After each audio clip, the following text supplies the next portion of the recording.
క్రీస్తు రాజ్య సువార్త మరి ఆన్లైన్ తరగతి ద్వారా మరి ఈ తరగతిని వినడానికి పెందల గడి లేచి ఎంత ఆసక్తితో మరి మీ ఫోన్ల ముందు దేవుని వాక్యాన్ని వినడానికి సిద్ధపడిన మీ అందరికీ హృదయపూర్వక వందనాలు తెలియజేసుకుంటున్నానండి. మరి ప్రార్థన చేసుకొని వాక్యంలోనికి వెళ్దాం. తలలు వంచి కళ్ళు మూసుకున్నట్టయితే ప్రార్థన చేసుకుందాం.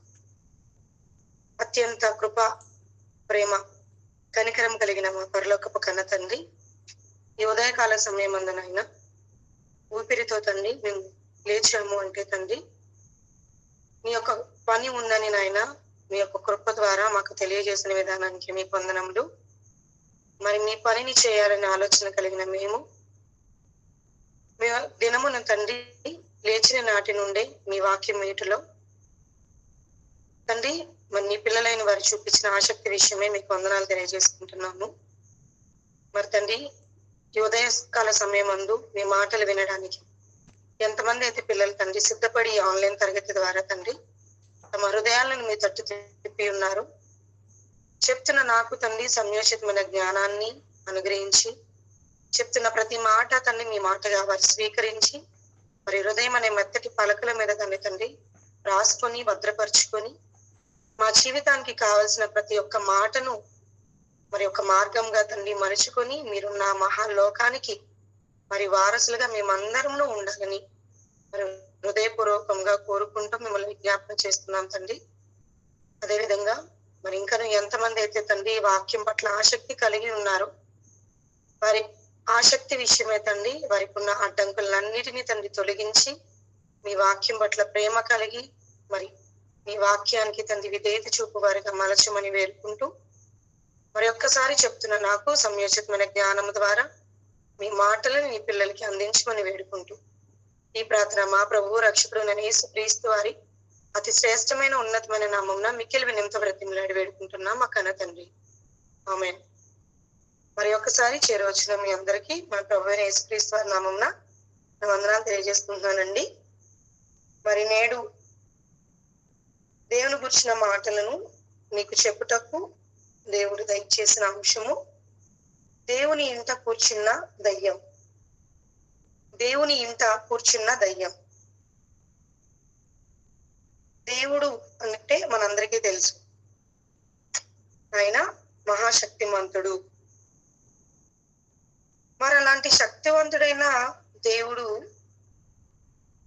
తనకి ఒక ఇల్లుందని, ఆ ఇంటిలో మరి ఉండకూడని ఒక అపవాది ఆ ఇంట కూర్చున్నది అని మరి ఈ పాఠం ద్వారా మనం బైబిల్ని ఆధారంగా తీసుకొని ఈ మాటలు నేర్చుకున్నాం. మరి దేవుని ఇంట కూర్చున్న దయ్యం అంటే మొదట దీనిలో మనం తెలుసుకోవాల్సినది దేవుడికి ఇల్లు అంటే దేవుని ఇంట అన్నాం కాబట్టి దేవునికి ఇల్లు అంటూ ఉందా? అలా ఉంటే మరి ఆ ఇంటిలో మరి కూర్చున్న దయ్యం ఎలా కూర్చోగలిగింది, ఎందుకు కూర్చుంది, దానికి కూర్చోవడానికి అవకాశం ఎవరిచ్చారు అన్నది మనం కొంచెం చాలా జాగ్రత్తగా ఆలోచించి మరి బైబిల్ నందు పరిశీలించినట్లయితే ఇందుకు దేవుని ఇల్లు అంటే ఏంటి? దేవుని ఇల్లు అంటే ఏంటి అంటే మొదటగా ఇల్లు అనగానే సహజంగా మనుషులకి గుర్తొచ్చేది ఇటుకతో, సిమెంట్తో, ఇసుకతో కలగలిపి ఒక మనిషి చేతితో నిర్మించిన ఇల్లు అనేది ఒక ఇంటి నిర్మాణాన్ని చూసి ఎవరైనా ఇది ఇల్లు అంటారు. అది కటిక పేదవాడైతే ఒక గుడారం, ఇంకొంచెం స్తోమత కలిగిన వాడైతే ఒక కమ్మని వేసుకునో లేదంటే రేకులు వేసుకుని నిర్మించుకుంటాడు. మరి స్తోమతకు తగ్గట్టుగా కొంతమంది డాబాని నిర్మించుకొని ఇది ఇల్లు అని దాన్ని చూసి ఆనందపడుతూ ఉంటారు. ఇది మేము నివసించదగినది, మేము నివసించడానికి ఉపయోగకరమైనది అని.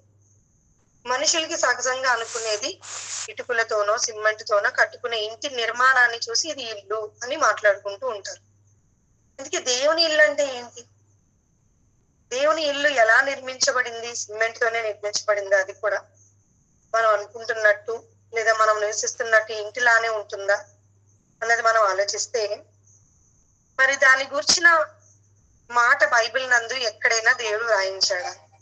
ఎందుకంటే మనం ఏది మాట్లాడినా బైబిల్ నుండే మాట్లాడాలి. స్వతహాగా మనం ఏది మాట్లాడినా అది బైబిల్కి విరుద్ధం.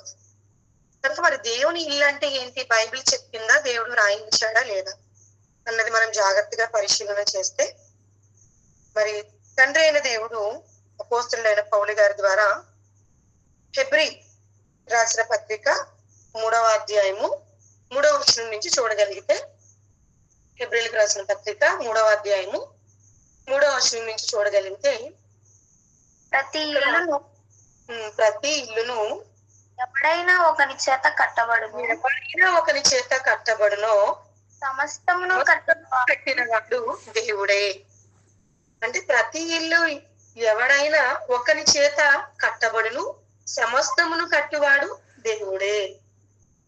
అంటే కిందన ఫుట్ నోట్ లో 4th స్థాపించబడును అని ఉంది. అంటే స్థాపించాలి. అది ఎలా? అందుకే చాలా మంది మరి ఇల్లు నిర్మించుకోవాలి అనుకునేటప్పుడు మూలరాయి అని చెప్పి భూస్థాపన అంటారు. అంటే దానికి హైందవులు అయితే పూజ చేస్తారు, ఇంకా కొంతమంది అయితే ఇటుకలు వేసి సున్నాన్ని వేసి చేస్తుంటే స్థాపిస్తారు. దాన్ని స్థాపించిన నాటి నుంచి వారు ఇంకా ఇల్లు కట్టడాన్ని, నిర్మాణాన్ని ప్రారంభించుకునేటప్పుడు ఇంకా అది ఒక మూలరాయిగా అని భూమి పూజ అని చెప్తూ ఉంటారు. అలాగా ఇక్కడ దేవుడు కూడా ఏమంటున్నాడంటే, ప్రతి ఇల్లుని ఎవడైనా ఒకరి చేత కట్టుబడను, సమస్తమును కట్టించేవాడు దేవుడే. అంటే దాన్ని స్థాపించాను చెప్తున్నాడు. ఎలా అన్నది 2వ వచనంలో చూద్దాం. అదే 3వ అధ్యాయము 2వ వచనం. దేవుని ఇల్లంతటిలో మోషే నమ్మకంగా ఉండినట్లు. ఇక్కడ కింద స్థాపించువాడు అన్నాడు, అలాగే స్థాపించును అని చెప్పి పైన మోషే ఇల్లంతటిలో నమ్మకమైన వాడు అంటున్నాడు. జాగ్రత్తగా మనం ఆలోచించాలి. అంటే ఒక ఇంటి నిర్మాణం జరగాలి అంటే స్థాపన ఉండాలి. అలా స్థాపించిన వాడు అని కింద చెప్పి పైన ఆ స్థాపనకి ముందే ఏం మాట్లాడాడంటే మోషే ఇల్లంతటిలో నమ్మకమైన వాడు. అంటే ఇక్కడ దేవునికి ఇల్లు అనేది నిర్మితం అయిపోయింది, దానికి నమ్మకమైన వాడు మోషే అని. అది ఎలా అయ్యింది అన్న దాన్ని గురించి అప్పుడు కిందను వివరిస్తూ చెప్తున్నాడు. ఇంతకీ మోషే దేవుని ఇల్లంతటిలో నమ్మకమైన వాడు అన్నాడు ఇక్కడ.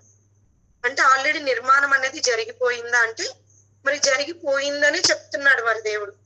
ఎందుకంటే నమ్మకమైన వాడు అని చెప్పేశాడు ఇక్కడ, అంటే జరిగిపోయింది.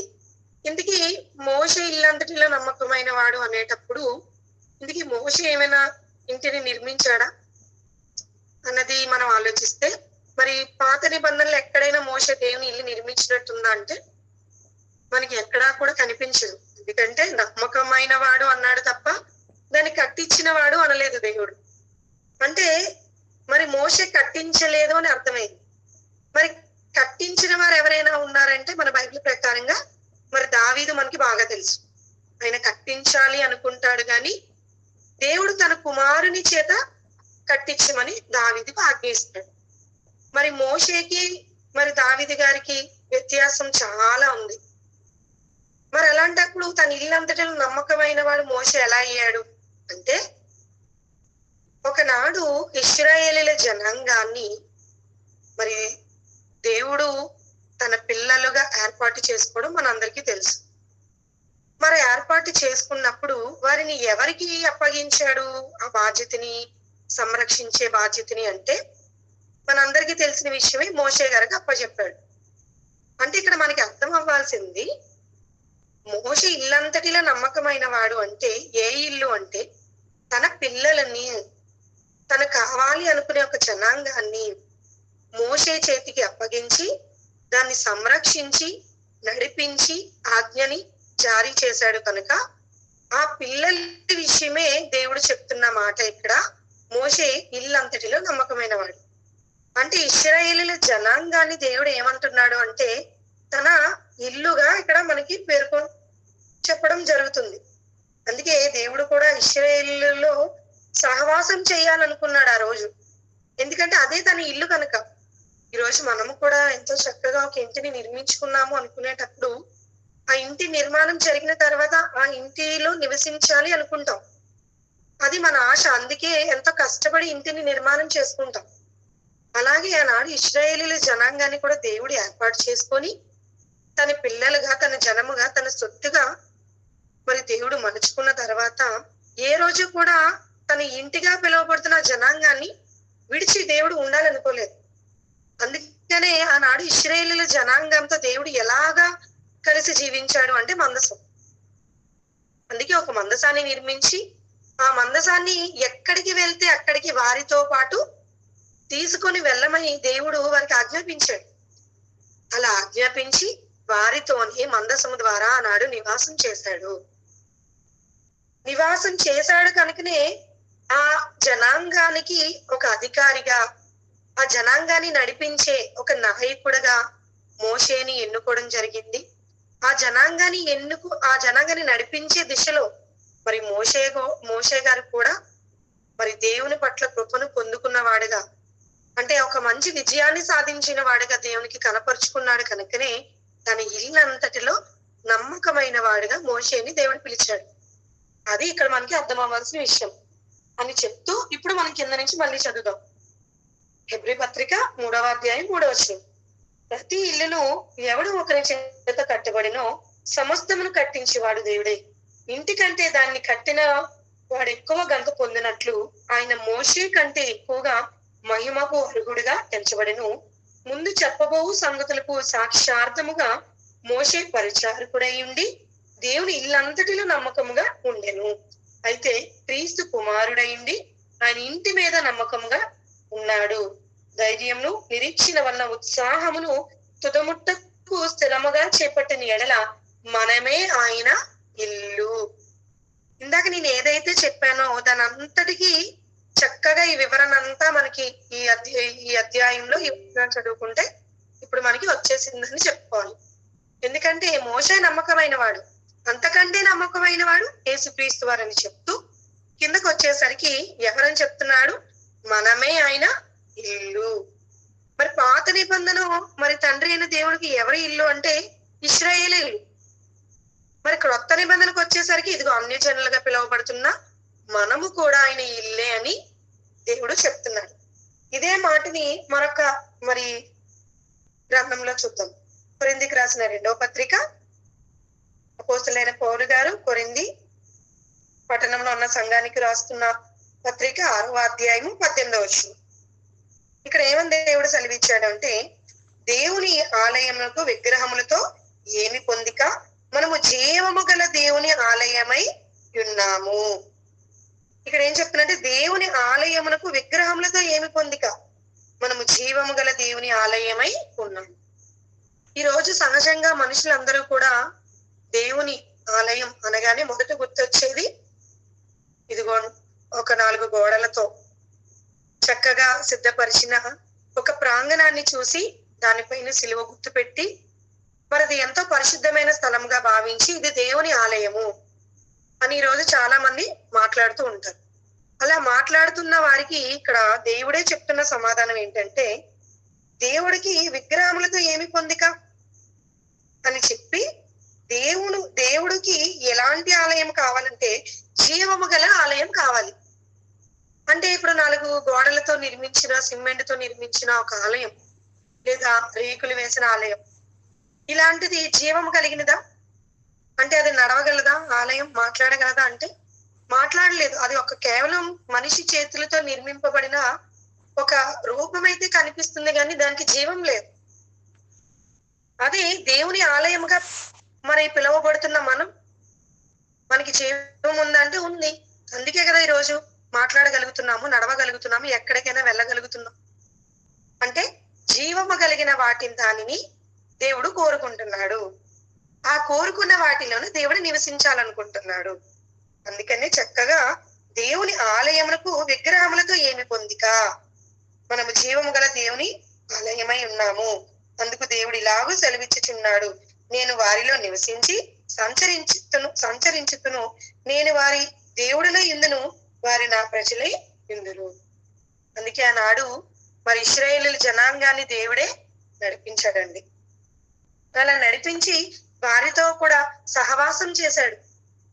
కానీ ఆనాడున్న ఇశ్రాయేలీయుల జనాంగం ఏ ఒక్కరూ కూడా దేవుని పైన నమ్మకము గాని, దేవుడు మన మధ్య ఉన్నాడని గాని అని నమ్మకం లేకుండా అవిశ్వాసులుగా ఎలాంటి బ్రతుకును బ్రతికారో మనందరికీ తెలుసు. అందుకే దేవుడు జీవము గల వారితో నేను సహవాసం చేస్తాను, వారితోనే నేను ఉంటాను అని దేవుడు చెప్తున్నాడు.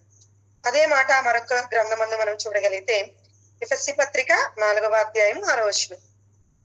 ఎఫెసీ పత్రిక 4వ అధ్యాయము 6వ వచనం. అందరికీ తండ్రి అయిన దేవుడు ఒక్కడే, ఆయన అందరికీ పైగా ఉన్నవాడై అందరిలోని వ్యాపించి అందరిలోని ఉన్నాడు.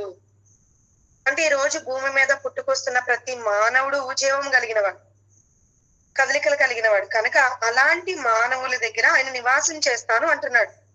కనుక మనం ఎలా నివాసం మన యోగ్యముగా అవ్వాలి దేవునికి అంటే అక్కడ ఈ మాటని వివరిస్తూ చెప్తున్నాడు. ఏమని? అందరికీ తండ్రి అయిన దేవుడు ఒక్కడే. ఈ రోజు యావత్ భూమి మీద పుట్టుకొస్తున్న ప్రతి మనిషి, ఇంతకు ముందు పుట్టిన ప్రతి మనిషి, రాబోయే కాలంలో ఈ భూమి మీద పుట్టాల్సిన ప్రతి మనిషి కూడా దేవుడు పుట్టిస్తున్న వారే. కనుక అలా పుట్టించిన వానికి తండ్రి అయిన దేవుడు ఒక్కడే. కనుక అలా ఒక్కడైన వాడు ఆయన ఏమంటున్నాడంటే ఆయన అందరికీ పైన ఉన్నవాడు, అందరిలోని వ్యాపించి అందరిలోని ఉన్నాడు అని చెప్తున్నాడు. అంటే ఈ రోజు భూమి మీద పుట్టుకొస్తున్న ప్రతి ఒక్క మనిషిలోని కూడా దేవుడు నేను ఉన్నాను, ఎందుకంటే వీరందరికీ తండ్రిని నేనే, వారందరిలోని నేను వ్యాపించి ఉన్నాను అని చెప్తున్నాడు. మరి ఎందుకు ఎలా వ్యాపించి ఉన్నాడు అని మనం ఆలోచిస్తే దానికి మరొక చోట దేవుడు ఆ మాటకి వివరణ మనం ఇవ్వడం చూడగలం. మరి కొరింథీయులకు రాసిన మొదటి పత్రిక 6వ అధ్యాయం 19వ వచనం. మరి ఈ పాఠానికి రిఫరెన్స్ ఎక్కువ ఉంటాయండి. ఒక్క రిఫరెన్స్ మనం మర్చిపోయినా వదిలేసినా మళ్ళీ మనం కన్ఫ్యూజన్ లోకి వెళ్తాం కనుక జాగ్రత్తగా ఓపికతో మరి ప్రతి రిఫరెన్స్ కూడా చక్కగా రాసుకోవాలని నేను వేడుకుంటున్నాను. కనుక కొరింథీయులకు రాసిన మొదటి పత్రిక 6వ అధ్యాయం 19వ వచనం. ఇక్కడ ఏమని చెప్తున్నాడు? మీ దేహము దేవుని వల్ల మీకు అనుగ్రహింపబడి మీలోనున్న పరిశుద్ధాత్మకు ఆలయమై ఉన్నదని మీరు ఎరుగరా అని అడుగుతున్నాడు. అంటే మనకి ఇచ్చిన ఈ దేహం ఏంటంటే దేవునికి ఆలయమై ఉంది. ఎప్పుడు ఆలయం అవుతుందంటే చెప్పాడు కదా ఇందాక ఎఫెసీ పత్రికలో, అందరికీ తండ్రి అయిన దేవుడు ఒక్కడే, ఆయన అందరికీ పైన ఉన్నవాడు, అందరిలోని వ్యాపించి ఉన్నాడు. అలా వ్యాపించిన దేవుడుకు ఏమని కోరుకుంటున్నాడంటే మన దేహం అంటే మన హృదయంలో ఆయన ఉండాలి అనుకుంటున్నాడు. అలా అనుకునేటప్పుడు మనం ఎలా ఉండాలి అంటున్నాడంటే మీ దేహము దేవుని వల్ల అనుగ్రహింపబడి మీలోనున్న పరిశుద్ధాత్మకు ఆలయమై ఉన్నదని మీరు ఎరుగక. ఇక్కడ మళ్ళా మనకి ఒక క్వశ్చన్ రావాలి. ఇందాక అందరిలో ఉంటానన్నాడు, ఆయన అందరిలో వ్యాపిస్తానన్నాడు, ఎందుకంటే అందరికీ దేవుడే అన్నాడు. ఇక్కడికి వచ్చేసరికి మీలోనున్న పరిశుద్ధాత్మ మీరు ఆలయమై ఉన్నారా అని ఎరుగరా అని ప్రశ్న వేస్తున్నాడు. ఇందుకు ప్రతి ఒక్కరిలో కూడా పరిశుద్ధాత్మ దేవుడు ఉంటాడా అంటే సమాధానం ఏమొస్తుందంటే బైబిల్ ప్రకారంగా ఉండడు. మరి అందరిలో ఉంటానన్నాడు కదా, మరి ఇక్కడ పరిశుద్ధాత్మకి ఆలయమై ఉన్నాడు అంటున్నాడు కదా. ఏంటి కన్ఫ్యూజన్ అంటే మరి చాలా మందికి తెలిసిన విషయమే. ఏమిటి అంటే ఎప్పుడైతే క్రీస్తుని స్వరక్షకుడిగా మనం అంగీకరిస్తామో, క్రీస్తు ఎదుట మన పాపాలని ఒప్పుకుంటామో, ఆయన నామాన్న ఎప్పుడైతే తండ్రి కుమార పరిశుద్ధాత్మ నామమున బాప్తిస్మము ద్వారా మన పాత జీవితాన్ని విడిచిపెట్టి నూతన జీవితాన్ని, నూతన స్వభావాన్ని మనం ఎప్పుడైతే పొందుకుంటామో అప్పుడు ఎవరు వస్తారు మనలోనికి అంటే ఇది పరిశుద్ధాత్మ దేవుడు. ఎప్పుడైతే క్రీస్తుని స్వరక్షకుడిగా అంగీకరించి పాపాన్ని విడిచిపెట్టి నీటి ద్వారా బాప్తిస్మము పొంది పాత జీవితాన్ని సమాధి చేసి నూతన జీవితాన్ని ఎప్పుడైతే పొందుకుంటామో అప్పుడు మనకి పరిశుద్ధాత్మ దేవుడు మనలోనికి వస్తాడు. అలా వచ్చినప్పుడు ఏమవుతామంట మనం అప్పుడు? అందుకే మీ దేహము దేవుని వల్ల మీకు అనుగ్రహింపబడి మీలోనున్న పరిశుద్ధాత్మకు ఆలయమై ఉన్నదని మీరు ఎరుగరా. ఎప్పుడైతే పరిశుద్ధాత్మ దేవుడు మనలోనికి ప్రవేశిస్తాడో ఆ సమయం నుండి మనం ఏమైపోతామో దేవునికి ఆలయముగా మారిపోతాము. అందుకే మీరు మీ సొత్తు కారు, విలువ పెట్టి కొనబడిన వారు.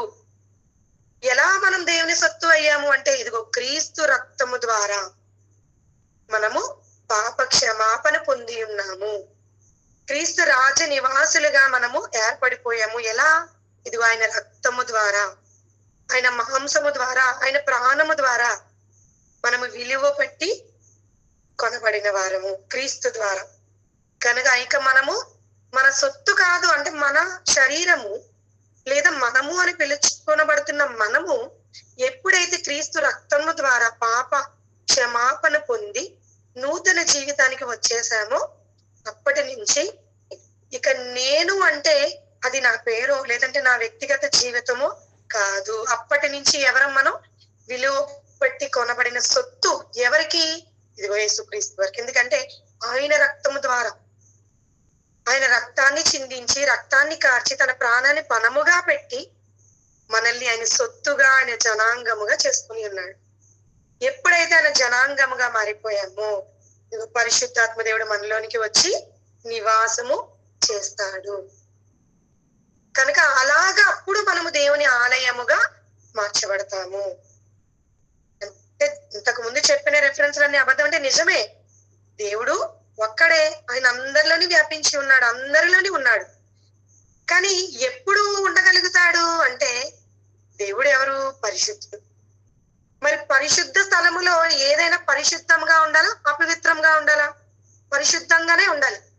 అందుకే ఈ రోజు మనిషిని అపవాది ఎలాంటి మాయలో ఉంచిందంటే పరిశుద్ధమైన దేహాన్ని పరిశుద్ధముగా ఉంచకుండా ఏది అయితే దేవుడు నివసించనన్నాడు, ఏది అయితే దానిలో నేను ఉండను అని చెప్పాడో దానిని పరిశుద్ధముగా మన మధ్య ఉంచి పరిశుద్ధమైనదిగా మన స్వభావంలో గాని మన ఆలోచనలో గాని పెట్టి దానిని పరిశుద్ధంగా చూపిస్తుంది.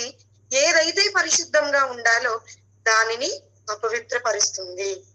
ఇప్పటికే మీకు అర్థమైపోవాలి. అంటే మనిషి చేతి నిర్మాణాలతో చేసిన ఏది కూడా పరిశుద్ధమైనది కాదు. అంటే ఈరోజు చర్చిగా లేదంటే సంఘంగా లేదంటే నాలుగు కుటుంబాలు కూడుకొని ఆరాధించుకునే స్థలము పరిశుద్ధమైనది కాదా అంటే కాదు. అది ఎందుకు కాదు అంటే దేవుడు అందులో నివసించను అన్నాడు. మరి ఎక్కడ నివసిస్తానన్నాడు అంటే ఇదిగో మనలోనే నివసిస్తానన్నాడు. అది ఎలాంటిదై ఉండాలి? జీవం కలిగినదై ఉండాలి. అంటే 4 గోడలకి జీవం ఉందా లేదా అంటే లేదనే చెప్పాలి. ఎవరికి జీవం ఉందంటే మనకు ఉంది. కానీ ఈ రోజు దానిని పవిత్రమైనదిగా పరిశుద్ధమైనదిగా చూస్తారు ప్రజలు. అంటే అలా చూడొద్దని కాదు, చూడాలి. ఎంతవరకు? అక్కడ కంపు కొట్టకుండా లేదంటే మంచి స్థలము కానిదిగా ఉండేటప్పుడు మనం ఎవరైనా ఒక మాట అంటాం, అది దేవుని ఆలయం కదా, పరిశుభ్రంగా ఉండాలి కదా. అంటే నలుగురు కూర్చోవడానికి, ప్రశాంతంగా ఉండడానికి, దేవుని మాటలు ప్రకటించుకోవడానికి ఆ పరిసర ప్రాంతాలని పరిశుభ్రంగా అంటే పరిశుభ్రతలో ఉంచొచ్చు, పరిశుద్ధంగా. కానీ అది నిజమైన పరిశుద్ధత ఎప్పుడు కలిగి ఉంటుందంటే ఏదో దాన్ని మనము ప్రత్యేకమైన స్థానాన్ని కలిగించి ఉండేటప్పుడు కాదు. అలాంటి స్థానం ఎవరు కలిగించుకోవాలంటే మనకి మనముగా కలిగించుకోవాలి. ఇప్పుడు ఇదిగో బాప్తిస్మం ద్వారా పరిశుద్ధాత్మ నాలో నివసిస్తున్నాడు. ఇప్పుడు నేను నా సొత్తు కాదు, నేను దేవుని సొత్తు కనుక ఆయన నాలో నివసిస్తున్నాడు. కనుక నేను ఎలా ఉండాలి? ఈరోజు సంఘాన్నే పరిశుద్ధంగా లేదంటే పవిత్రమైనదిగా భావిస్తూ ప్రజలు మరి ఎంతో మర్యాదతో గౌరవంతో మరి ఆ స్థలం ముందు ప్రవర్తిస్తున్నప్పుడు చాలా మంది ఎంత వినయంగా సంఘానికి వస్తారు. బయట ఎలా ఉన్నా సంఘంకి వచ్చేటప్పుడు చాలా వినయంగా, చాలా పవిత్రంగా, అసలు చాలా పరిశుద్ధమైన వారంగా కనిపిస్తూ వచ్చి చక్కగా వచ్చి కూర్చుంటారు. మరి చక్కగా దేవుని ప్రార్థనలో పాల్గొంటారు, వాక్యం వింటారు, ఎవరితో ఏమి అనరు, సైలెంట్ గా వస్తారు, కూర్చుంటారు, వెళ్ళిపోతారు. రాగానే దండం పెట్టేసుకుంటూ ఉంటారు. చాలా మంది దూరం నుంచే దండం పెట్టేసుకుంటూ ఉంటారు. అంటే 4 గోడలని చూసి మరి అంత పవిత్రంగా అంత పరిశుద్ధంగా భావిస్తున్న మనిషి తానే ఒక ఆలయమై ఉన్నాడు అని దేవుడు చెప్తున్నప్పుడు మరి తనకు తాను ఎలా ఉండాలి? సంఘానికి వస్తే అల్లరి చేస్తారా? చేయరు. సంఘానికి వస్తే బూతులు మాట్లాడతారా? మాట్లాడు. సంఘానికి వచ్చినప్పుడు తాగి ఎవరైనా వస్తారా? తాగిరారు. సంఘానికి వచ్చినప్పుడు ఎవరైనా అక్కడ మరి లేనిపోయిన మాటల ద్వారా లేదంటే అసహ్యకరమైన ప్రవర్తన ద్వారా ప్రవర్తిస్తారా? ప్రవర్తించరు. ఎందుకు? భయం. దేవుని ఆలయం. కానీ దేవుడు ఆ ఆలయంలో కాదు, నేను ఉంటానన్నది ఇదిగో నీ హృదయములో, నువ్వు అనుకుంటున్నా నీలో నేను ఉంటాను అనుకునేటప్పుడు మన కోసం మనం ఆలోచించండి. ఇప్పుడు ఎంత పరిశుద్ధంగా ఉంటున్నామో, ఎంత పవిత్రంగా ఉంటున్నాము.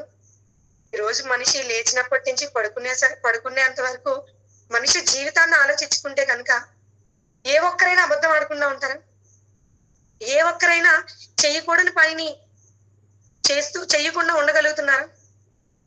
అంటే ఏది పవిత్రమో, ఇందాక నేను అదే చెప్తాను, ఏది పవిత్రంగా ఉండాలో, ఏది పరిశుద్ధంగా ఉండాలో దానిని అపవాది వెనక్కి నెట్టివేసి, అయ్యయ్యో దేవుని ఆలయం అంటే నువ్వు కాదు, నువ్వు పక్కకెళ్ళి, నువ్వు కాదు, ఎవరో తెలుసా దేవుని ఆలయం అంటే ఇదిగో నీ చేతులతో నిర్మించుకున్నావే, ఇదిగో 4 గోడల మధ్య నువ్వు కూడుకుంటావే, ఇది దేవుని ఆలయం కనుక నువ్వేం చేయాలో తెలుసా, అక్కడ నువ్వు పరిశుద్ధంగా ఉండు, అక్కడ నువ్వు ఏం గొడవ పెట్టుకోకు, అక్కడే నువ్వు మాట్లాడుకు, అక్కడే అబద్ధాలు చెప్పుకో అని మనల్ని ప్రేరేపించి ఉండకూడని చోట మనల్ని అపవిత్రపరుస్తూ, ఉండకూడని చోట మనం పరిశుద్ధంగా ఉంచుతూ, ఉండాల్సిన చోట మనల్ని పరిశుద్ధంగా లేకుండా మాయ చేస్తూ, మభ్య పెడుతూ మనల్ని ఈ భూమి మీద బ్రతికిస్తుంది.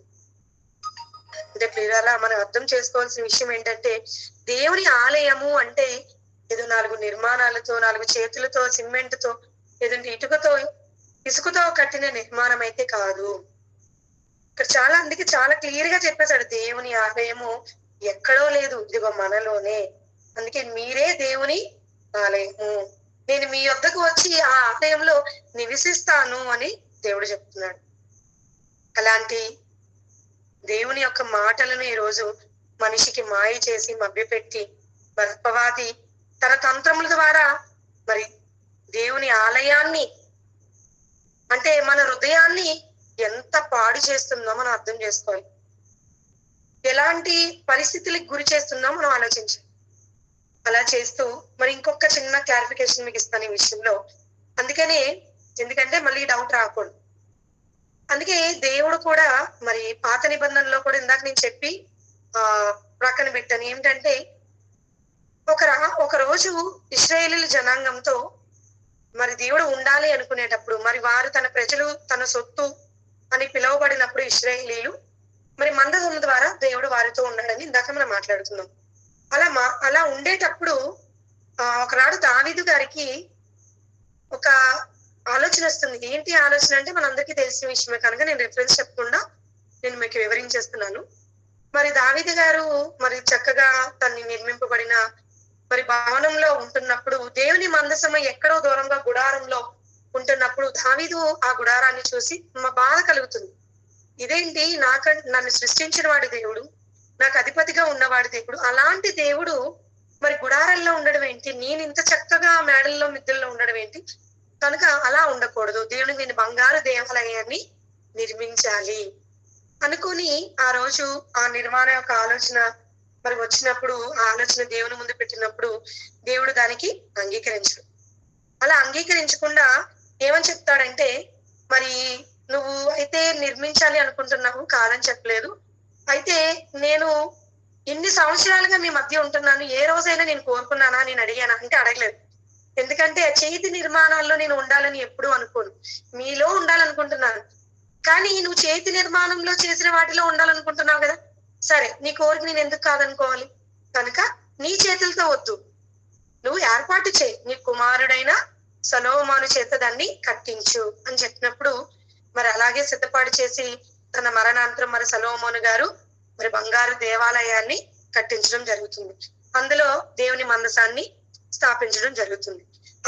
అలా స్థాపించినప్పుడు మరి అక్కడే మరి దావీదు గారితో చెప్పబడుతున్న ఒక మాట మనకి అపోస్తల కార్యంలో మరి రాయబడుతుంది. ఆ మాటను కూడా చూద్దాం. అపోస్తల కార్యంలో 7వ అధ్యాయం 47 నుంచి 50 వచనంలో ఉంటుంది. కనుక ఇక్కడ ఏమని చెప్తారు మెయిన్ మాట అంటే, అయితే సొలొమోను ఆయన కొరకు మందిరము కట్టించెను, ఆయనను ఆకాశం నా సింహాసనము, భూమి నా పాదపీఠము, మీరు నా కొరకు ఎలాంటి మందిరము కట్టుదురు, నా విశ్రాంతి స్థలం ఏది, ఇవన్నీయు నా హస్తకృతములు కావా అని ప్రభువు చెప్పుచున్నాడు అని ప్రవక్త పలికిన ప్రకారము సర్వోన్నతుడు హస్తకృతాలయములో నివసింపడు. అంటే ఇక్కడ ఏం చెప్పాడంటే, ఇదిగో మీరు ఒకవేళ నాకు కట్టాలి అనుకుంటున్నారా, కానీ ఎప్పుడైనా కట్టాలి అని నేను అనుకున్నానా, అనుకోలేదు. నాకు మందిరం కట్టించమని నేను అడిగానా, అడగలేదు. అయినా నేను విశ్రాంతి తీసుకునే స్థలం అనేది భూమి మీద ఎక్కడైనా ఉంటుందా, ఉండదే. ఎందుకు అంటే నేను ఆ రూపం ఏంటో తెలుసా మీకు అని, ఇదిగో ఆకాశము నా సింహాసనము, భూమి నా పాదపీఠము, అలాంటి రూపాన్ని కలిగిన నేను మీరు నిర్మించి ఈ కట్టడాలో ఉంటానని ఎలా అనుకుంటారు? అయినా ఈ భూమి మీద ఉన్న హస్తకృత్యాలన్నీ అసలు నా చేతి నిర్మాణాలే కదా, నేను చేసినవే కదా. ఇదిగో నేను 6 దినాలు కష్టపడి మీకోసం చేసినవే కదా.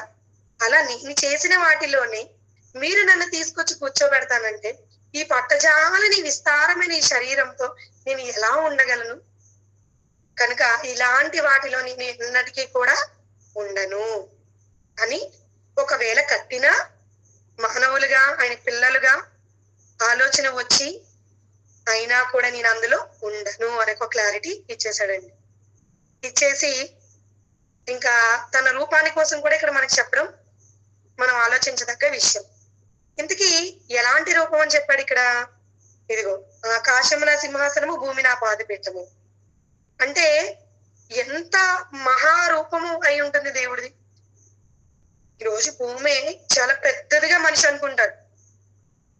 ఇంకా కొంతమంది అయితే ఎక్కడికి వెళ్ళని వారైతే తమ ఇల్లే ఒక ప్రపంచం అనుకుంటారు, లేదా తమ ఊరే ఒక ప్రపంచంగా భావిస్తారు, తమ రాష్ట్రమే ఎంతో పెద్దదిగా భావిస్తూ ఉంటారు. ఇంకొందరైతే భారతదేశమే చాలా సువిశాలమైన విస్తారమైన దేశం అండి అంత. అంటే నార్మల్ గా మనం మాట్లాడుకునే మాటల్లో ఈ రోజు చూస్తున్న ఈ ప్రపంచమే చాలా పెద్దదిగా మనం భావిస్తున్నప్పుడు, అలాంటి ఈ భూలోకం అంతటిని దేవుడు తన పాదపీఠముగా చెప్పేస్తున్నాడు. అంటే దేవుని దగ్గర ఈ భూలోకం ఎంత చిన్నదో అర్థం అవ్వాలి. ఇంకా చిన్న ఉదాహరణ, అందుకే చాలా మంది విమానం ఎక్కేటప్పుడు మరి కిందున్నంతసేపు చాలా పెద్దదిగా ఉన్న ఈ యొక్క ప్రపంచం కనిపిస్తున్నప్పుడు విమానం ఎక్కేసరికి అది కొద్ది వేగం వెళ్ళేసరికి పైనుంచి చూసేటప్పుడు కిటికీలోంచి భూమి మీద ఉన్న పెద్ద పెద్ద నిర్మాణాలు కూడా చిన్న చిన్నగా కనిపిస్తూ ఉంటాయి. అంటే భూమి మీద నివసిస్తున్న మనమే కాస్త ఎత్తుకు వెళ్ళేసరికి భూమి మీద ఉన్న నిర్మాణాలు చాలా పెద్దవిగా అనిపిస్తున్నప్పుడు, పెద్దవి కాస్త చిన్నవిగా అనిపిస్తున్నప్పుడు, మరి భూమి అంతటి కూడా దేవుడికి చాలా చిన్నదిగా అనిపిస్తుంది. అంటే ఆ నిర్మాణం ఎలాంటిదో, అంటే దేవుని యొక్క రూపం ఎలాంటిదో మనకు అర్థం కావాలి. మరి ఈరోజు దేవుని రూపమే అలాంటిది అయినప్పుడు ఈరోజు మన రూపం ఎలాంటిది అంటే మనది కూడా ఆయన రూపమే. ఎందుకంటే దేవుని ఆత్మ మనలో నివసిస్తుంది. ఆయన ఆత్మ కనుక ఆయన నుంచి విభజింపబడిన ఆత్మ మనది కూడా. మరి మనం ఈ భూలోకంలో ఎలా పట్టాము అంటే ఇదిగో దేవుని చేత నిర్మింపబడిన ఈ మానవ దేహంలో దేవుడు దానిని కుదించి పెట్టాడు, అమర్చి పెట్టాడు. అంటే ఆయన చేతి నిర్మాణముతో నిర్మించి ఆదాము యొక్క నాసికారంధ్రంలో జీవ వాయువును ఊదగా నరుడు జీవాత్మ అయ్యాడు. అంటే దేవుని యొక్క ఆత్మని దేవుడే స్వయముగా తన నిర్మించిన ఈ మానవ దేహంలో చక్కగా విభజించి విడమర్చి దీనిలో పెట్టడం జరిగింది. అదేంటి, దేవుడు పెద్ద ఆత్మ భూమి మీద పట్టలేనప్పుడు మనం ఎలా పట్టేశాము అంటే దేవుడు మన ఈ మానవ దేహంలో దానిని అలా అమర్చాడు. ఇది అర్థం అవడానికి ఒక చిన్న ఉదాహరణ. ఈరోజు మనకి ఆడవారు వస్త్రధారణలో ఎక్కువగా ఉపయోగించేది చీరలు. ఆ యొక్క చీర నార్మల్ గా 6 గజాలని 7 గజాలని చెప్తారు. అంటే గజము ఎంత అంటే చాలా పెద్దదిగానే ఉంటుంది, చీర చాలా పెద్దదిగా ఉంటుంది, మీకు అందరికీ తెలుసు. మరి అంత పెద్దదైన చీర చూడ్డానికి ఈరోజు కొంతమంది కళాకారులు అతి చిన్న అగ్గిపెట్టెలో జాగ్రత్తగా మడిచి చక్కగా అగ్గిపెట్టెలో పెట్టి అగ్గిపెట్టెని చూపించి ఇందులో చీర ఉంది అని చెప్తూ ఉంటారు. మీలో చాలా మంది చూసే ఉంటారు. అంటే అంత 6 గజాలు 7 గజాల చీరని చూడడానికి అంత పెద్దగా ఉన్న చీరని అంత చక్కగా మడత పెట్టి అగ్గిపెట్టెలు ఎలా పెట్టగలిగారు? సాధ్యమా? అంటే అది ఫస్ట్ చెప్పినప్పుడు అందరికీ నమ్మశక్యం కాలేదు. కానీ కళ్ళ ఎదుటిగా ప్రదర్శించినప్పుడు ఏమైపోయింది అంటే చక్కగా దాన్ని చూడడానికి అందరూ కూడా అవునా నిజమే కదా అనేసి అనుకున్న వారు చాలా మంది ఉన్నారు. అంటే ఒక మానవ మెదస్సుకే అంత చిన్న అగ్గిపెట్టెలు అంత పెద్ద చీరని పట్టించాలి అని ఎంతో తాపత్రయం కలిగి దాన్ని తయారు చేసి మరి పెట్టిన చేనేత వస్త్ర కళాకారులకి అంత నైపుణ్యం ఉండేటప్పుడు మరి తండ్రి అయిన దేవుడు తన నుండి వచ్చిన ఆత్మ, తనలో నుండి వచ్చిన ఆత్మ ఈ భూమి మీద పట్టదని తెలిసిన వాడు. మరి అలాంటి దేవుడు మరి ఈ భూమి మీద తన పిల్లలైన మరి మనము భూమి మీద నివాసం చేయాలి అంటే ఎలాంటి దాంట్లో ఆత్మ పడుతుందో తెలిసిన వాడు కనుక తన చేతులతోనే దాన్ని నిర్మించి అందులో చక్కగా ఈ ఆత్మని అమర్చి ఈ భూమి మీద మనల్ని పుట్టించాడు. చూసారు అసలు దేవుడు ఎంత గొప్పవాడు, ఎంత ప్రేమ కలిగిన వాడు. అందుకే ఈ రోజు ఆ తల్లిదండ్రులు తమ పిల్లల పైన ప్రేమను వ్యక్తపరిచేటప్పుడు ఎంతటి కష్టమైనా, చాలా మంది అసాధ్యము కానిది కూడా సుసాధ్యము చేయగలము ఎందుకు మా పిల్లల కోసం అంటూ ఉంటారు తమ ప్రేమను వ్యక్తపరచడానికి. మరి ఈ భూమి మీద ఉన్న తల్లిదండ్రులకే పిల్లల పైన అంత ప్రేమాభిమానాలు ఉంటే 65 సంవత్సరాలు జీవించే లేదంటే శరీరాన్ని ఇచ్చే తల్లిదండ్రులకే అంత ప్రేమ ఉంటే మరి తండ్రి తన పిల్లలుగా ఈ భూమి మీద మనం రావాలి అనుకునేటప్పుడు మరి ఆయన ఇంకెంత ఆలోచించి ఉండాలి మన కోసం. అంటే అంత పెద్ద ఆకారాన్ని 6 అడుగుల ఈ మట్టి దేహములో దేవుడు పెట్టాడు అంటే ఎంత ఆలోచించి దేవుడు మన కోసం మరి చేశాడో ఈ శరీరాన్ని ఆలోచించండి. అలాంటి ఈ శరీరంలో నివసిస్తున్న మన ఆత్మ, అలాంటి ఈ శరీరంలో ఆయన ఆత్మ మనలో నివసించి మనము ఈ భూమి మీద జీవము కలవారముగా మరి బ్రతుకుతున్నప్పుడు, మనలోనికి వచ్చి ఆయన ఉంటాను అంటున్నప్పుడు, మనమే ఆయన ఆలయం అని చెప్తున్నప్పుడు మనం ఎలా ఆయన కొరకు ఆలోచిస్తున్నామో ఆలోచించండి, ఎలా బ్రతకగలుగుతున్నామో ఆలోచించండి. అంటే ఆయన ఆలయముగా, ఆయన ఉంటానన్న పరిశుద్ధ స్థలముగా భావిస్తున్న మనము నిజంగా పరిశుద్ధంగా ఉంటున్నామా? నిజంగా పవిత్రంగా ఉంటున్నామా? నిజంగా ఇది ఆలయం అని, దేవుని ఆలయం అని అవగాహన కలిగి భూమి మీద జీవిస్తున్నామా? అదే ఆలయం అంటే ఎంత జాగ్రత్త పడిపోతామో, అదే మనమే ఆలయం అన్నప్పుడు ఎంత జాగ్రత్త కలిగి బ్రతకాలో ఆలోచించండి. కానీ ఈ రోజు అపవాది ఆ జాగ్రత్తను మనలోంచి తీసివేసి తానే దేవుడు ఉండాల్సిన చోట ఉండడానికి, లేదా ఉండడానికి కాదు ఉండిపోవడానికి ఎలాంటి ప్రయత్నం చేసిందో మనం ఆలోచన. ఇప్పటి వరకు దేవుని ఆలయం అంటే ఏమిటి అన్నది మనకి అర్థమైంది ఈ మాటల ద్వారా. ఇప్పుడు అలాంటి దేవుని ఆలయంలో అంటే దేవుని ఇంట కూర్చున్న దయ్యం, అలాంటి దేవుని ఆలయమైన మనలో కూర్చున్న దయ్యం ఎలా కూర్చోగలిగింది అంటే, ఇప్పుడు ఇంకొక చిన్న క్లారిఫికేషన్. దయ్యం అంటే సహజంగా మనుషులు అనుకునేది చనిపోయిన తర్వాత ప్రేతాత్మగా తిరిగి వచ్చి కోరికలు తీరకుండా మనిషిని ఆవహించి వాళ్ళ ద్వారా కోరికలు తీర్చుకోవడము, లేదంటే పగ ఉన్న వారి మీద పగ తీర్చుకోవడము, లేదంటే వారి దగ్గర గడపాలి అనుకున్న వారి దగ్గర గడపడము అనుకొని ఈ రోజు యావత్ ప్రపంచం కూడా సినిమాల పేరట, ఎన్నో స్క్రిప్టుల పేరట దయ్యము అంటే చనిపోయిన వారు అని చిత్రీకరించి చూపించింది. కనుక ఇక్కడ దయ్యము అంటే మనకి రావాల్సిన ఆలోచన అది కాదు. ఏమిటి దయ్యం అంటే, ఆది కాండములో మరి ఆనాడు మొదటిగా హవ్వ గారి దగ్గరికి వచ్చి తన మాట ద్వారా మోసము చేసి ఈ భూమి మీద తన రాజ్యాన్ని ఆనాటి నుండే ఏర్పాటు చేసుకున్నదిగా మనకి గుర్తు రావాలి. దయ్యం అంటే అదే అపవాది, దానికి దయ్యం, అపవాది, చీకటి శక్తి, దురాత్మ అని ఇలా ఎన్నో బైబిల్లో పర్యాయ పదాలు ఉన్నాయి. కనుక దయ్యము అనగానే మరలా మనం ఈ భూమి మీద మనుషులు అనుకునే దయ్యం గుర్తు రాకూడదు. దయ్యము అంటే అపవాది. ఆ అపవాది ఏం చేసింది అంటే, ఇదిగో దేవుని ఆలయం అనుకుంటున్న ఈ మానవ దేహములో అది వచ్చి నివాసం చేస్తుంది. ఎలా నివాసం చేస్తుంది అంటే, ఎవరు దాన్ని ఆహ్వానించారు అంటే, ఇప్పుడు ఏదైనా ఒక ఇంటిలో ఆహ్వానం పలకాలి అంటే ఎవరు పలకాలి? ఇంటి యజమానుడే పలుకుతాడు. అంతేగాని పక్కింటోళ్ళు ఎరుగు పొరుగు వారు వచ్చి ఇంట్లోకి వెళ్ళి మీరు ఉండండి, అక్కడ చెయ్యండి అంటే ఇంటి ఓనర్ ఒప్పుకుంటాడా? ఒప్పుకోడు. ఎందుకు? నా ఇంటిలో నువ్వెవరు ఫలానా వాళ్ళు తీసుకొచ్చి పెట్టడానికి అని ప్రశ్న వేస్తాం. మరి అలాంటప్పుడు దేవుని ఆలయముగా అనుకుంటున్న ఈ మానవ దేశంలో మరి ఎలా అపవాది వచ్చి నివాసం చేస్తుంది అంటే, ఎవరు పిలిచారు దాన్ని? దేవుడు పిలుస్తాడా? దేవుడు పిలుస్తాడా అండి? పిలవడు. ఎందుకు పిలవడు అంటే, ఆయన పరిశుద్ధుడు కనుక, ఆయన పరిశుద్ధుడు కనుక ఆయన నుంచి వచ్చిన ఆత్మ కూడా అలాంటి ఆత్మ మనం కలిగి ఉన్నాము కనుక మనం కూడా పరిశుద్ధులుగా ఉండాలి అనుకుంటాడు.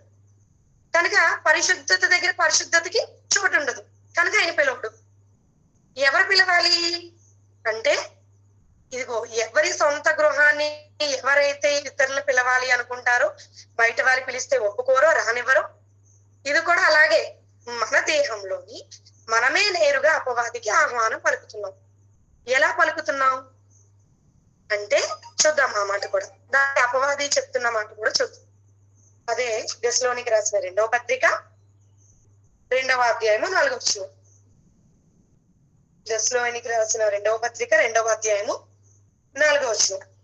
ప్రేమను సెలవిస్తున్నాడంటే, ఏది దేవుడు అనబడినో, ఏది పూజింపబడినో దానంతటిని ఎదిరించచ్చు, దానంతటికీ పైగా వాడే తనను తాను హెచ్చించుకొనుచు, తాను దేవుడనని తను కనపరుచుకొనుచు దేవుని ఆలయంలో కూర్చుండను గనుక ఏ విధముగానైనను ఎప్పుడను మిమ్మును మోసపరచనీయుకోడి.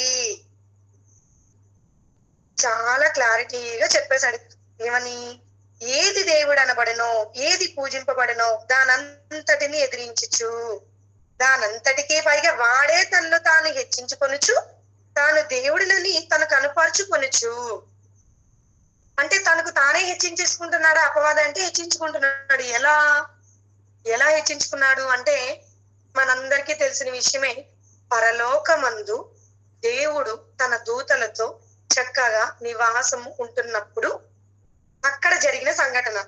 పరలోకంలో అనేక మంది దూతల మధ్య దేవుడు ఉండేటప్పుడు మరి ఆ యొక్క జీవితాన్ని, లేదంటే దేవుడు ఒంటరిగా ఆ లోకంలో ఉండేటప్పుడు దేవుడి పిల్లలు కావాలి అనుకోవడం, ఆ పిల్లల్ని ఆ పరలోకాన్ని అంతటినీ వారికి అనుగ్రహించాలి అనుకునేటప్పుడు అపవాది కూడా ఒకనాడు మరి తండ్రి అయిన దేవుని దగ్గర ఒక ప్రధాన దూతగా ఉండేటప్పుడు ఆ దూత మనసులో ఏమి కలిగిందంటే, ఏంటి ఇంత అందమైన పరలోకం, ఇంత ఆనందకరమైన లోకం, ఈయనేంటి ఆయన పిల్లలకి ఇస్తానంటున్నాడు, కొత్తగా పిల్లలకి అంటానంటున్నాడు, కనుక తనకూడదు, కన్నా ఆయనకి వాళ్ళకి ఇవ్వకూడదు, కనుక ఏం చేయాలి, ఇంకో దేవుడి కంటే నేనే గొప్పవాడిగా మారిపోవాలి, ఈ లోకాన్ని అంతటిని నేనే స్వాధీనపరచుకోవాలి అనుకొని దురుద్దేశముతో తనకు తానే హెచ్చించుకొని దేవుని ఉన్న చోటనే, అంటే ఎక్కడ, పరలోకములోనే యుద్ధాన్ని ప్రారంభించింది.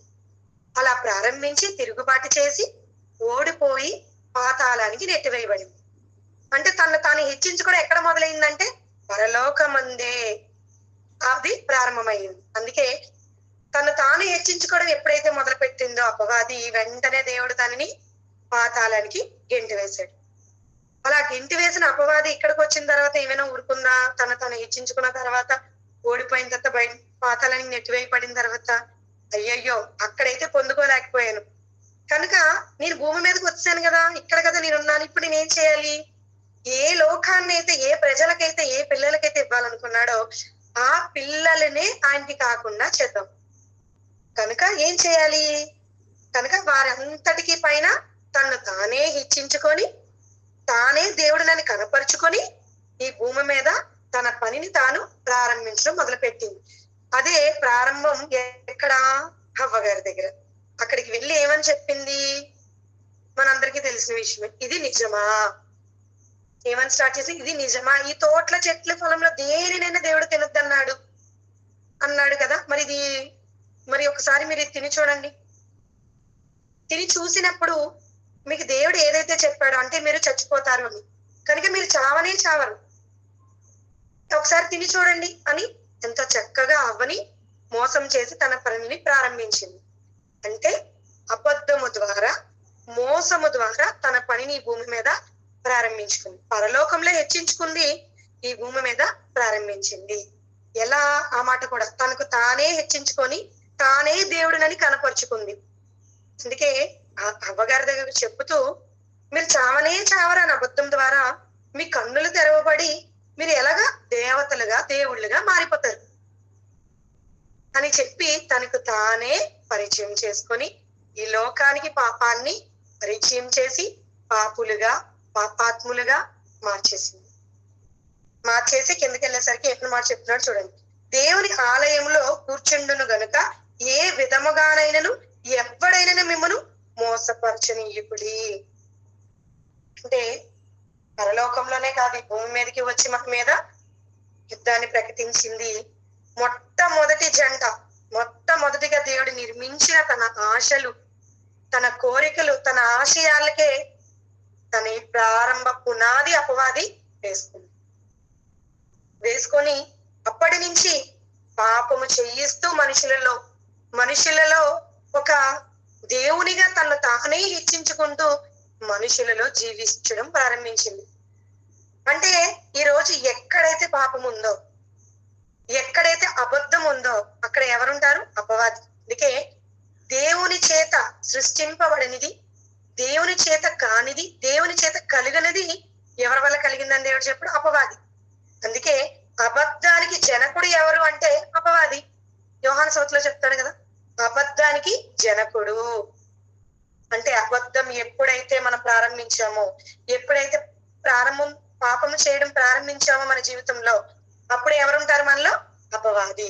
అంటే మనమే అపవాదిని స్వయంగా మనలోనికి ఆహ్వానం పలుకుతున్నాం అన్నమాట. అంటే పాపము ద్వారా అలా ఆహ్వానం పలికి మనలోని అపవాదిని స్థిరపరిచేస్తున్నాం, ముంచేస్తున్నాం. అందుకే కిందకి వెళ్తూ ఒక హెచ్చరికను జారీ చేశాడు దేవుడు. ఎవ్వడను మిమ్మల్ని మోసపరచనీయుకుడి ఏ విధముగానైనను. అంటే కేవలం ఒక పాపం ద్వారా లేదంటే అబద్ధము ద్వారా చేస్తున్న ద్వారా అవి మన జీవితంలో ఏ ఒక్కరు పాపం చేయకుండా, ఏ ఒక్కరు అబద్ధం ఆడకుండా లేరు. ఎందుకంటే దానికి కూడా బైబిల్ సాక్షి.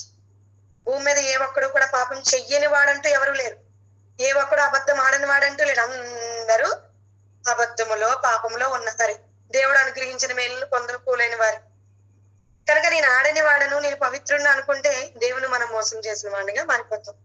కనుక అందరం చేస్తున్నాం. కానీ దేవుడు ఒక అవకాశం ఇచ్చాడు. ఏమిటి అవకాశం అంటే, ఇదిగో క్రీస్తు రక్తము ద్వారా పాప క్షమాపణను మనకి అనుగ్రహిస్తున్నాడు. అనుగ్రహించి మన పాత జీవితాన్ని అంతటిని సమాధి చేసేస్తున్నాడు. మళ్ళా నూతన జీవితాన్ని మనకి అనుగ్రహిస్తున్నాడు. అప్పుడు ఇదిగో పరిశుద్ధాత్మ మనలో నివాసము చేస్తానంటున్నాడు. అంటే ఇప్పటి వరకు దేవుని ఆలయంగా ఉన్న మనము, దేవుడు మనలో నివసిస్తాడని తెలుసుకున్న మనము, ఒకవేళ నిజంగా దేవుని మనం ఆహ్వానం పలికి పరిశుద్ధంగా, నీతిగా, నిజాయితీగా, అబద్ధమాడని వారిగా ఉంటే దేవుడు ఉంటాడు. ఒకవేళ మన అబద్ధంతో అపవిత్రం చేసేసుకున్న ఈ దేహాన్ని, ఈ మానవ జీవితాన్ని మనం మరలా పవిత్రపరచుకోవడానికి యేసు రక్తం మనకి సాదృశ్యం. ఆ రక్తం ద్వారా పవిత్రపరచబడిన మనం మరలా పరిశుద్ధాత్మను మనల్ని ఆహ్వానం పలుకుతున్నాం. అలా పలికిన మనము మరలా పాత జీవితానికే వెళ్ళిపోతే ఇంక ఇదంతా చేసుకొని ప్రయోజనం ఏముంది? కనుక ఎక్కడైతే మరలా నూతన పరిస్థానంటున్నాడో, ఎక్కడైతే తాను వచ్చి నివసిస్తానంటున్నాడో అక్కడ కూడా అపవాది మళ్ళా దేవుని ఆశలను అరియాశలుగా మార్చడానికి కళ్ళెం వేశాడు. ఎలా అంటే, ఇందాక ఏ క్రీస్తు రక్తం ద్వారా అయితే మనకి పాప క్షమాపణ కలుగుతుందని అనుకున్నామో, విలువ పెట్టి కొనబడిన వారం అని అనుకున్నామో, ఈ రోజు అదే క్రైస్తవ్య జీవితాన్ని మనం ఆలోచిస్తే, ఈ రోజు నిజంగా ఏ ఒక్కరిని కదిలించండి క్రైస్తవుల్ని అంటే ముందు, అంటే మన సత్యం తెలియక ముందు కదిలిస్తే, అన్నా మీరు ఎలా మారారు, క్రైస్తవ్యానికి ఎలా వచ్చారు, అమ్మ మీరు ఎలా దేవుని తెలుసుకున్నారు, క్రీస్తుని నమ్మారు అంటే వారు చెప్పే మాట అండి. నేను చాలా చోట్ల ఇదే విన్నాను. నాకు దేవుడు ఉద్యోగం లేదండి, ఉద్యోగం ఇచ్చాడు, నేను దేవుడిని నమ్మాను. నాకు చాలా ఎన్నో సంవత్సరాల నుంచి అనారోగ్యంతో బాధపడుతున్నానండి, కనుక ఆ అనారోగ్యం కాస్త స్వస్థత కలిగి మంచి ఆరోగ్యవంతుడుగా మారాను. లేదా నాకు పెళ్లి అవ్వట్లేదండి చాలా సంవత్సరాల నుంచి, మరి నేను దేవుడిని నమ్ముకున్నాను, క్రీస్తుని విశ్వసించాను, నాకు పెళ్లి అయ్యింది. అంటే ఈ రోజు క్రైస్తవ సమాజం ఎలా ఉందంటే, పెళ్ళి అయితేనో, లేదంటే ఇంటి నిర్మాణం అయితేనో, లేదంటే రోగాలు పోతేనో, ఇంకేదేదో, లేదంటే వారికి లేమిలో ఉన్నవారు ఉన్నత స్థితిలోకి వచ్చారనో, అంటే దేవుని ఎలా నమ్మారు అంటే ఈ విధంగా నమ్మారు. నేను చాలా చోట్ల విన్నానండి, మీరు విన్నారో లేదా కానీ, ఎవరిని కదిలించిన చాలా మంది, అమ్మ మీరు దేవుణ్ణి ఎలా మొట్టమొదటిగా తెలుసుకున్నారు అంటే, నా ఆత్మ ఒక రక్షకుడు అని తెలుసుకున్నానండి, నా పాపం నుంచి నన్ను కడిగి పవిత్రుడిగా చేస్తాడని తెలుసుకున్నానండి, లేదంటే ఈ భూమి మీద ఈ జన్మ దేవుడు ఇచ్చాడని తెలుసుకున్నానండి అన్నవారు అండి 100లో ఒక్కరో ఇద్దరో. అది బైబిల్ బాగా చదివి సత్యాన్ని తెలుసుకొని బైబిల్ పై అవగాహన కలిగిన వారు మాత్రమే. అది కూడా ఎక్కడో, మిగతా వారందరూ ఏదో మేలులు జరిగాయని తప్ప, క్రీస్తులోనికి వచ్చిన వారు తప్ప, నిజముగా తండ్రి అయిన దేవుని ద్వారా ఈ భూమి మీద ఈ జీవితం ఇవ్వబడి ఉందని, ఆయన స్వహస్తాలతో ఈ నిర్మాణం జరిగించాడని, ఆయన మనలో ఉంటున్నాడని, మనం ఆయన పరిశుద్ధులు కనుక మన పరిశుద్ధులుగా బ్రతకాలని, ఈ భూమి మీద జీవితం మన కోసం కాదు దేవుని కోసం బ్రతకాలని, ఈ లోకంలో ఉన్నవన్నీ అశాశ్వతము, దేవుడే శాశ్వతం అనుకొని, ఒకవేళ తెలుసుకొని నేను ఈ రోజు తెలుసుకోగలుగుతున్నాను అంటే, దేవుని దగ్గరికి రాబడుతున్నానంటే 2025 సంవత్సరాల క్రితం యేసు క్రీస్తు వారని, ఆయన ప్రాణం పెట్టి ఉండకపోతే నాకు ఈ జీవితం లేదని అనుకొని క్రీస్తుని నమ్మి బాప్తిసం తీసుకొని దేవుని కొరకు ప్రయాసపడిన వారు 100లో 1-2 వారు కూడా ముందు తెలియదు, తర్వాత తెలుసుకున్నవారు. కానీ అందరూ కూడా ఎక్కువగా ఇగోండి స్వస్థతలను లేదంటే వారికి ఉన్న సమస్యలు పోయాను నమ్మిన వారేనండి. కానీ దేవుని నమ్మాల్సినది ఎలాగో తెలుసండి, దేవుడే చెప్పాడు ఏమనంటే వినుట వలన విశ్వాసము కలుగును. ఎలా కలగాలంటే వినుట వలన. అదేంటండి మరి వేదికల పైన లేదంటే చర్చల్లోనో లేదంటే సహోదరు వారా మరి వినడం ద్వారే కదండి. ఇదిగో దేవుని నమ్మకం స్వస్థత కలుగుతుంది, దేవుని నమ్మకం పెళ్ళి అవుతుంది, దేవుని నమ్మకం ఇది అవుతుంది అని చెప్పడం ద్వారానే కదండి. మరి విన్నాం, అది వినుట కాదా అనుకోవచ్చు. అందుకే అలా అంటూ మనం ఇంత తెలివైన వారం కనుక ఇన్ని ప్రశ్నలు మనకు వస్తాయి కనుక ప్రశ్న వేస్తాం కనుక దేవుడి కింద ఇంకో మాట చెప్తాడు, వినుట వలన విశ్వాసము కలుగును, వినుట క్రీస్తును గురించిన మాట వలన కలుగును. అంటే క్రీస్తుని గురించిన మాట ఏంటా మాట రోగాలు పోతాయని, పాప లేదంటే ఉద్యోగం వస్తుందని కాదు, క్రీస్తుని గురించిన మాట కలగాలి, వినాలి. ఏంటి క్రీస్తుని గురించిన మాట? యేసు క్రీస్తు మీ స్వరక్షకుడు, ఆయన నీ కోసం ప్రాణం పెట్టాడు, ఈ భూమి మీదకి వచ్చాడు. ఆయన ఆయన విశ్వసిస్తే, ఆయన తెలుసుకుంటే, ఆయన చూపించిన మార్గాన్ని నువ్వు ఎన్నుకుంటే నీ పాపం పోతుంది అని ఈ రోజు మనం సువార్తలు ప్రకటిస్తున్నాం. ఆ సువార్త విని నిజముగా వచ్చి వెంటనే అయితే నా పాపపు జీవితం నేను విడిచిపెట్టేస్తున్నాను ఈ రోజు నుంచి, కనుక నాకు బాప్తిసం ఇవ్వండి, క్రీస్తుని స్వరక్షకుడిగా అంగీకరిస్తాను అని ఎవరైనా వస్తున్నారా? చెప్పండి, ఎవరైనా వస్తారా? ఎవ్వరూ రారండి. 1 గంట 2 గంట 3 గంటలు యేసు క్రీస్తును కూర్చుని ప్రసంగం చేసినా రారు. ఎప్పుడు వస్తారు క్రీస్తు దగ్గరికి? ఇదిగో పాప నీకు ఉద్యోగం వస్తుంది, పెళ్ళి అవుతుంది, లేదంటే నీకు ఇంకా ఏదేదో చెప్తూ ఉంటే వస్తూ ఉంటారండి. అంటే ఇది కాదా విశ్వాసం? అంటే కాదు. అంటే ఏదో నువ్వు పొందుకోవాలని నీ స్వలాభము కోసం నువ్వు దేవుని దగ్గరికి వస్తున్నావే తప్ప నీకు నువ్వుగా దేవుని దగ్గరికి రావడం లేదనమాట. ఒప్పుకొని అంటే అది కాదా క్రీస్తుని గురించిన మాట? అంటే కాదు. కనుక క్రీస్తుని గురించిన మాట ఎప్పుడైతే మనం విని రక్షణ పొందుకుంటామో అది నిజమైన క్రీస్తుని గురించిన మాట. అప్పుడు ఏమవుతుంది? వెంటనే బాప్తిసం ద్వారా పరిశుద్ధాత్మ దేవుడు మనలోనికి వస్తాడు, మనలో నివాసము చేస్తాడు.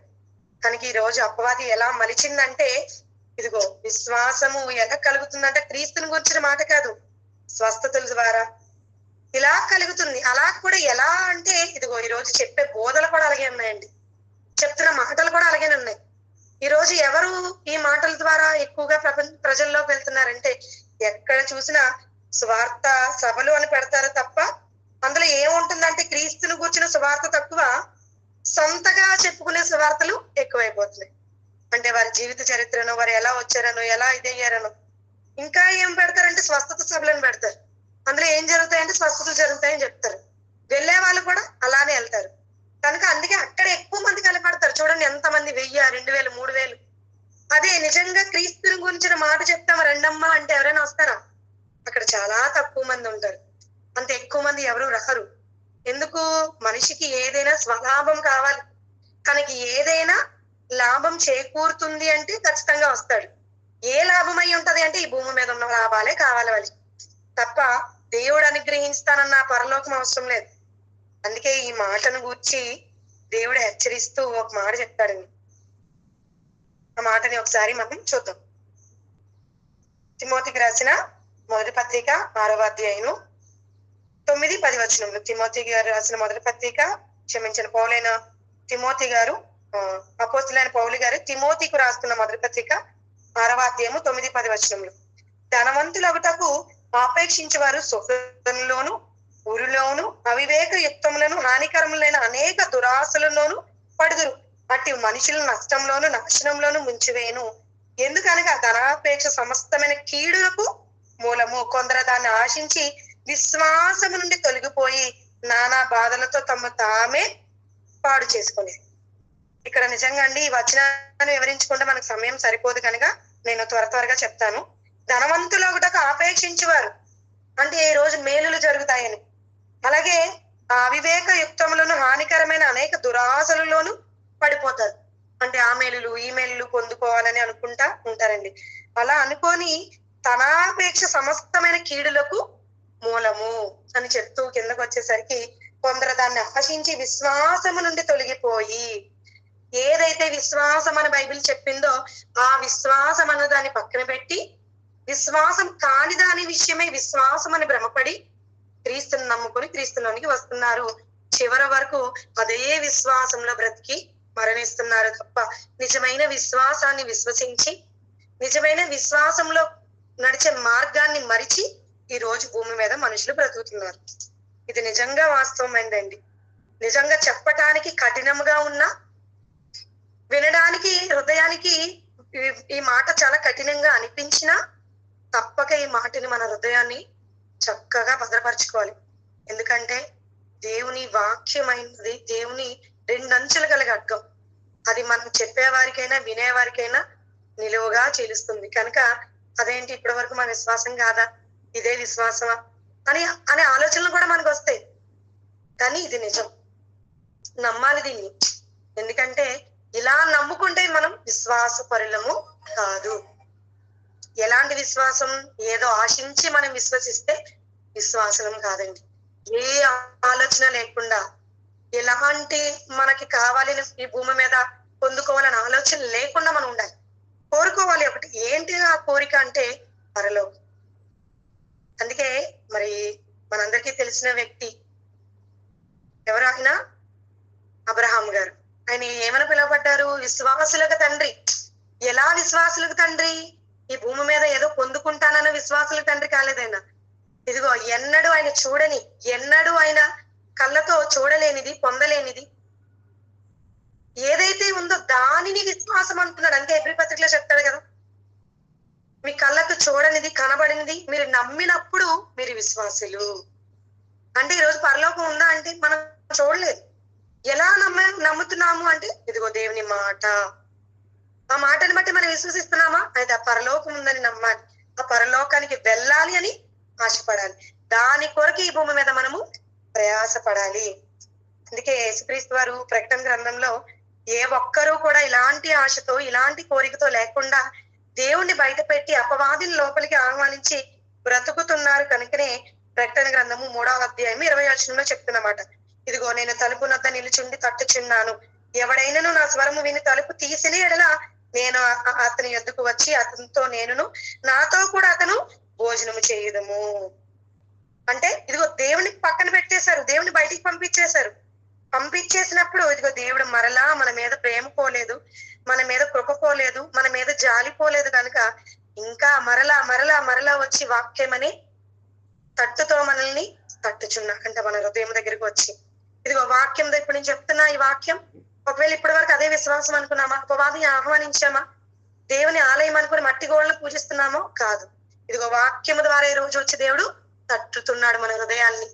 ఇదిగో వాక్యం ద్వారా నేను తట్టుతున్నాను, నీ హృదయాన్ని ఓపించే, నీలోకి నన్ను ఆహ్వానించు, ఇది సత్యమని నమ్ము, ఇక నుంచైనా పాపము చేయకు, అబద్ధం ఆడకు, పరిశుద్ధంగా జీవించు, నువ్వే ఒక ఆలయముగా ఉన్నావు, ఆ ఆలయంలో నేను ఉంటాను, నేను నివాసము చేస్తాను అని తలుపు నొద్ద నుండి తట్టుచున్నాడు. అలా తట్టి ఏమని చెప్తున్నాడంటే ఆ మాటను కూడా చూద్దాం. యోహాను సువార్త 14వ అధ్యాయం 23వ వచనం. యోహాను సువార్త 14వ అధ్యాయము 23వ వచనం.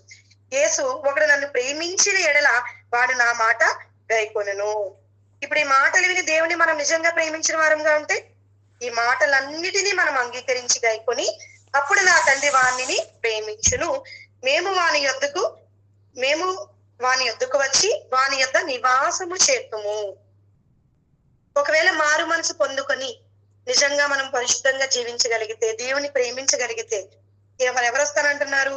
యేసుక్రీస్తు వారే కాదండి, ఆయనతో పాటు తండ్రిని కూడా తీసుకుని వచ్చి ఈయన కలిసి మన యొద్ద నివాసం చేస్తానంటున్నారు. అంటే అపవాది మనల్ని ఎలా మలిచింది అంటే, దేవుని ఇంటని దేవుని బయటని పెట్టి మన ద్వారా, మన చేతుల ద్వారా, మన ఆలోచన ద్వారా, మన పనుల ద్వారా దేవుణ్ణి మన చేతులతో మనమే బయటికి నెట్టివేసి తాను హృదయంలో వచ్చి కూర్చుంది. అలా కూర్చున్న అపవాదిని బయటికి నెట్టి వెయ్యాలి అంటే దేవుని వాక్యము. అలా నెట్టి వేస్తే కనుక మరలా దేవుడు మన ఎద్దుకి వచ్చి నివాసము చేస్తానన్నాడు. ఇంత విన్నా, ఇంత చేసినా కూడా మరలా మన హృదయాన్ని కఠినపరుచుకొని వాత వేయబడిన మనస్సాక్షి కలిగి మనము ఈ వాక్యాన్ని అంగీకరించక మరలా మన పాత జీవితాన్ని గురించిన ఆలోచనలే మన మనసుల్లో మెదిలితే, అదే ఆలోచనల్లో మనల్లో ఉంటే కనుక దేవుడు మనల్ని ఒకరికి అప్పగించేస్తానన్నాడండి. ఆ మాటను చూసుకొని ముగించుకుందాం. రోమాపత్రిక 1వ అధ్యాయం 28వ వచనం. రోమాపత్రిక 1వ అధ్యాయం 28వ వచనం. మరియు వారు తమ మనసులో దేవునికి చోటు ఇయ్యనల్లకపోయారు కనుక ఏం చేస్తానన్నాడు? చెయ్యరాని కార్యములు చేయుటకు దేవుడు భ్రష్ట మనసుకు వారిని అప్పగించెను. ఇంత చెప్పినా కూడా ఇంకా విననల్లకపోతే ఇంకనూ చెయ్యరాని కార్యాలు అంటే అపవాది క్రియలు. అపవాది క్రియలు చేయుటకు భ్రష్ట మనసుకు వారిని అప్పగించేశాను అంటున్నాడు. అంటే ఇంకనూ మారు మనసు పొందకుండా మనం ఇలాగే పాపపు జీవితంలో బ్రతికితే తానే స్వయముగా అపవాదికి అప్పగించేస్తానంటున్నాడు. అలాంటి దౌర్భాగ్యపు పరిస్థితి ఈ భూమి మీద నివసిస్తున్న ఏ మానవుడికి కూడా రాకూడదని మరి నేను హృదయపూర్వకంగా కోరుకుంటూ, అలా మనం ఉండకూడదని ఈ మాటల ద్వారా హెచ్చరిస్తూ, దేవుని ఇంట కూర్చున్న దయ్యం అనే మాటలను పరిశుద్ధ గ్రంథం నుండి మరి ఈ మాటలు మీకు వివరించాను. కనుక ఈ మాటలు విన్న మీరు, నేను ఎన్నటికీ కూడా భ్రష్ట మనసుకి అప్పగింపే పరిస్థితిలో మనం వెళ్లకుండా రాకూడదు అని గ్రహించి, ఇకనైనాను అపవాదికి చోటిచ్చిన వారంగా ఉంటే దాన్ని బయటికి నెట్టివేసి దేవుని వాక్యము ద్వారా, దేవుని క్రియల ద్వారా మనం దేవుని మన హృదయంలోనికి ఆహ్వానించే వారంగా ఉండి, దేవుడు అనుగ్రహించే మేలుని ఈ భూమి పైన పరలోకమందును పొందుకున్న వారంగా ఉండాలని హృదయపూర్వకంగా కోరుకుంటూ, మరి ఇట్టి రీతి అవకాశాన్ని ఇచ్చిన తండ్రి అయిన దేవునికి, వాక్య బుద్ధులు నేర్పిన ఆత్మీయ తండ్రికి, గురువులకు, అలాగే మరి ఇంతటి అవకాశాన్ని వినడానికి, మీకు చెప్పడానికి అవకాశం ఇచ్చిన మరి అన్న వాళ్ళందరికీ హృదయపూర్వక ధన్యవాదాలు తెలియజేసుకుంటూ ముగించున్నానండి. అందరికీ వందనాలు.